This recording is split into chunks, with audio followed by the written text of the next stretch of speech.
నాకు ఈ మధ్యన వస్తా ఉంటే నువ్వు హైదరాబాద్లోకి ఎలా అడుగు పెడతావు, నీకు హైదరాబాద్లో ఏం పని? ఇది నేను ప్రత్యేకించి చెప్తా ఉన్నా.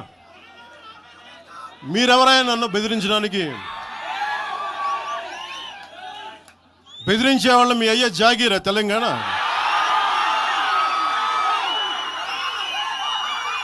నా మీద దాడులు చేస్తా ఉన్నారు కదా. నాకు తెలంగాణలో బెదిరింపుల కంటే కూడా ఆంధ్రాలో బెదిరింపులు ఎక్కువ. నాకు తెలంగాణలో ఇంకా రానివ్వమంటారు నన్ను, ఆంధ్రాలో అయితే తల తీసేయనంటారు కోనసీమలో కొంతమంది. నేను ఓడిపోయినప్పుడు 2019లో ఓడిపోయినప్పుడు మన తెలంగాణ నాయకులు ఒకరే చెప్పారు, అన్నా మా తెలంగాణలో ఉంటే నీకు పరిస్థితి రానిచ్చేవాళ్ళం కాదని చెప్పి.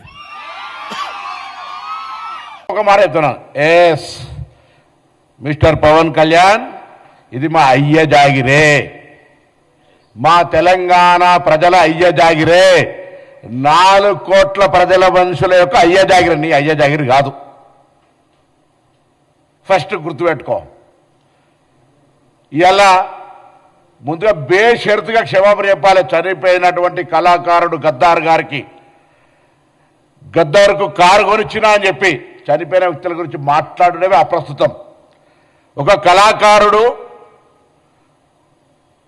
ఒక భావజ్వాల వ్యాప్తికి సంబంధించిన వ్యక్తి చనిపోయి అమరుడై అతన్ని మేము ఈరోజు తెలంగాణ ఉద్యమానికి సంబంధించినటువంటి ప్రజాస్వామికవాదిగా ఆయనను గౌరవించుకునే సందర్భంలో ఆయన కారు కొట్టించిన అని చెప్పి ఈరోజు నేను తెలంగాణలో ఉన్నటువంటి అన్ని దళిత వర్గాలు ఒకసారి ఆలోచన చేయాలి. ఆయన అహంకారం ఇయ్యాల కూడా మేము ఏ అహంకారానికి వ్యతిరేకంగానైతే పోరాడినామో, ఏ దురహంకారం అయితే మా మీద ఆధిపత్యం చెలాయించద్దనుకున్నామో అదే దురహంకారము, అదే ఆధిపత్యంతో ఇలా మాట్లాడుతూ ఉన్నాడు.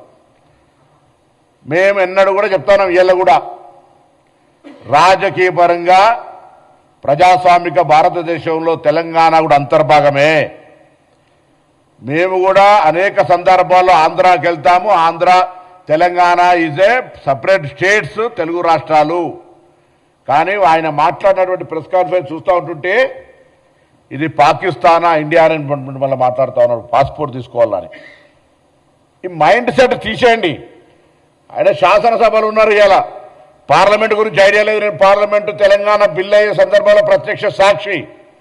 అంతకంటే ముందు కూడా చిన్న బిల్లు వస్తే కూడా నేను అనేక సందర్భాలు చెప్పిన, ఈ పార్లమెంటరీ వ్యవస్థలో తెలిసి మాట్లాడుతున్నా తెలియక మాట్లాడుతున్నా, తలుపులేసి పార్లమెంటులో బిల్ తెచ్చుకున్నారని చెప్తారు. ఇప్పటికీ ఇంత కక్ష, ఇంత అక్కసు తెలంగాణ మీద మాటల్లో మాట్లాడుతూనే మళ్ళీ తెలంగాణ మీద అక్కసు వెళ్ళకొస్తా ఉన్నాడు. ఇది మంచిది పద్ధతి కాదు. నేను తెలంగాణ మీద ప్రేమ ఉంది అంటుండు, తెలంగాణ మద్దతుకి నన్ను మాట్లాడినరా? తెలంగాణ అమరవీరులు చనిపోతుంటే వాళ్ళకి ఎప్పుడైనా నువ్వు సంఘీభావం, అరే ధైర్యంగా ఉండండి తెలంగాణ పోరాడి తెచ్చుకోవాలని చెప్పినావా? అవహేళన చేసినావు. తెలంగాణ ఏర్పడితే 11 రోజులు అన్నం తినలేదని చెప్పినటువంటి వాడివి, తెలంగాణ ఏర్పాటును అవమానించినటువంటి వ్యక్తివి. ఇలా మీరు మాట్లాడితే ఎట్లా?